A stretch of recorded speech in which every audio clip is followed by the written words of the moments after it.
The 2021 Street Fantasy Football League season is upon us. I have never been more hyped for a season in my entire career. I'm here with the commissioner here to review the rosters that are assembled on this board right here.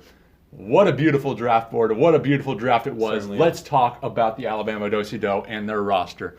Let's look at the quarterback room. Josh Allen, Kyler Murray. Both third-round picks, both studs. How do you feel about this room, Commish? Well, we're going into the two quarterback era of the SOFL, and Alex made a statement early what he thought the quarterbacks were worth. He picked Josh Allen, picked Kyler Murray, then backs him up with Matthew Stafford, goes two quarterbacks and keep it around. Unheard of. Tua Tagovailoa, Trevor Lawrence.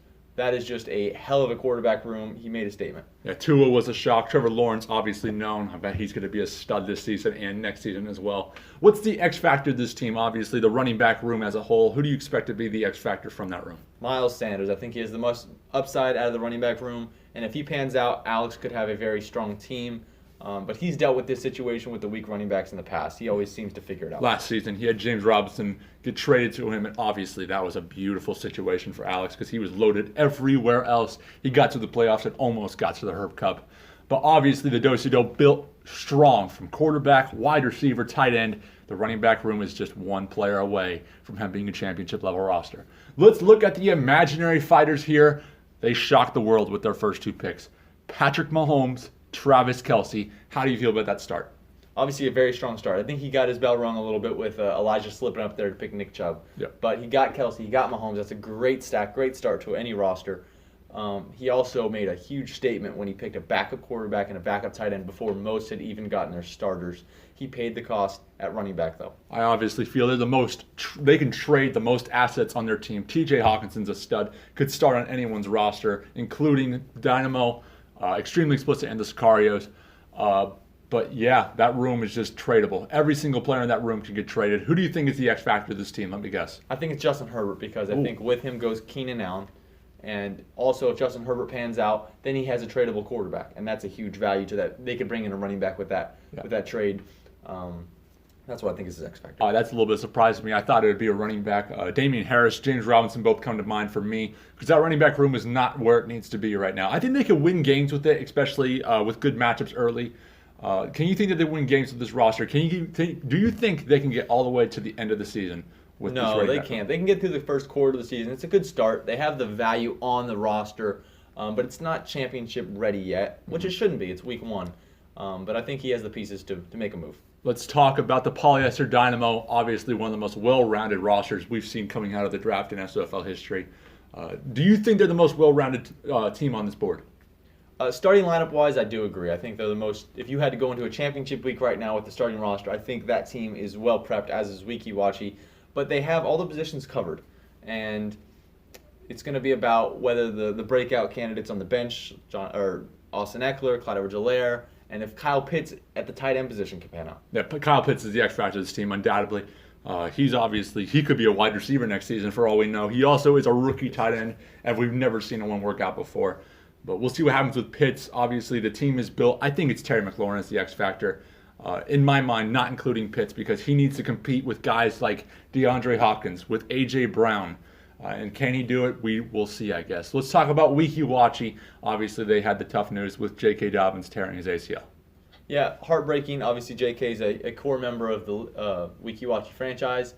The question with his team is going to be, is it too top-heavy? And J.K. just accentuates that issue because you have Devontae Adams, Dalvin Cook, Alvin Kamara, but who's behind them? It was going to be J.K. and David Montgomery coming in to form that RB3, but now without J.K., it's looking a little tipsy on the top. Yeah, obviously, one man goes down, another man must step up. David Montgomery's going to have to be that guy for Wikiwachi this season. Who's the X factor of this organization?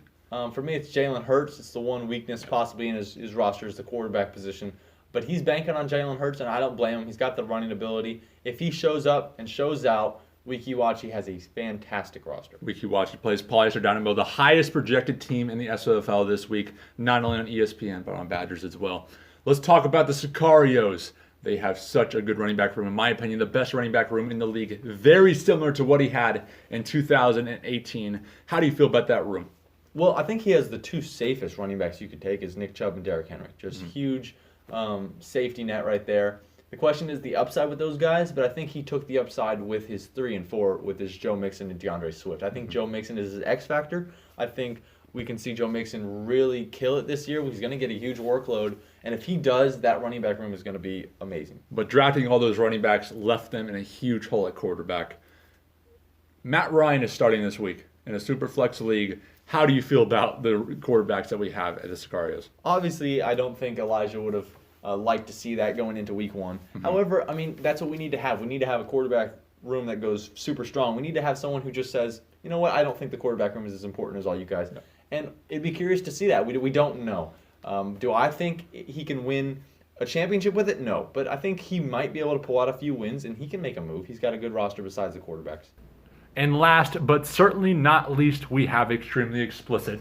Let's look at this team here. What do you see on this roster? I see a whole lot of rookies. We got 5 of them, I believe, which is the record for any team in the SOFL. And it's very young, but he's going to have to be very patient with them because it's going to take a while for them to get roles. That includes his keeper, Trey Lance, and Cam Akers is not even going to play a game. Cam Akers won't play until 2022. But we have Saquon Barkley. We heard reports he's going to start slow. Same with Michael Thomas, he won't play. Yeah, he's going to have to be very patient. He's going to have to win maybe 3 or 4 games in the first 7, 8 just to get going the last half of the year. What do you think the X factor of this team is? There's obviously a lot of them. There's a lot of them. I love the Gibson, Najee picks. I think one of those will pan out. So I don't think it's too much of an X factor there, but they're going to be good. Possibly Russell Wilson. You know, his quarterbacks on the surface don't look like they could break fantasy, but Russell has shown he can do some great things in the past. And if he could keep it going for an entire season, not just 8 games, he could have a really good roster. I'm very surprised by that because I thought Saquon Barkley was the obvious answer. Obviously, his 10th overall pick, but he has to be huge for this team, in my opinion, to get over the hump like they haven't gone the last couple of years. Thank you for joining us, Commish. Up next, we have Week 1's Badgers predictions. And for the last segment of the Week 1 episode of Badger Speaks, we got Badgers predictions, obviously. The Brother Week is in town. Alex, Ryan, Clay, Nate, Elijah, Noah. This one's going to be one of the best weeks in SFL history. And we get it started with the rivalry that is now brewing with all the bets we have on this game. Alex and the Alabama Do-Si-Do going up against the Imaginary Fighters. There's so many storylines. Alex playing his franchise he had for 5 years. Ryan back in the SFL, his first game back. And of course, these two are co-owners last year, and they're facing off Week 1. Expect the battle here to be at running back. Obviously, both teams are weak at running back. But whoever pulls in that Chris Carson, Miles Sanders versus Darrell Henderson and James Robinson, I expect to take away the matchup. I'm going to take the Alabama Do-Si-Do in this one. They are 7.5-point favorites, but I got them winning by 3. 123-120. Kyler Murray has a big week for Alex to get to 1-0. Up next, we got a battle between Clay and Nate. Clay and Polyester Dynamo take on Weeki Wachee, owned by Nate. This one's going to be an awesome matchup. So many different things about these teams. Obviously, Clay wins quarterback. Nate wins receiver and tight end. And the running backs should be a dead heat. I think whoever wins those running backs are going to win this matchup because Dalvin Cook and Alvin Kamara are going to have great matchups. And I expect them to pull away with a huge week for Weeki Wachee. 131-129 in a close one. Expect Monday night to be critical in this matchup. Lamar Jackson against Gus Edwards and Darren Waller. Up next for the last game of the weekend, we got Extremely Explicit taking on the Sicarios and Elijah. This one's going to be a very fun matchup, very similar teams, but I think it's going to come down to the running back position, especially at the flex. You have Zeke Elliott and Joe Mixon. I expect Joe Mixon to have a huge week this week and pop back up to RB1 status for the Sicarios, and I have them taking this matchup 121-117. Najee Harris is going to be a fun one to watch, but Joe Mixon will steal the show for the Sicarios. Thank you for joining us here, Week 1. We are hyped for the NFL season to start up, and good luck to all the owners.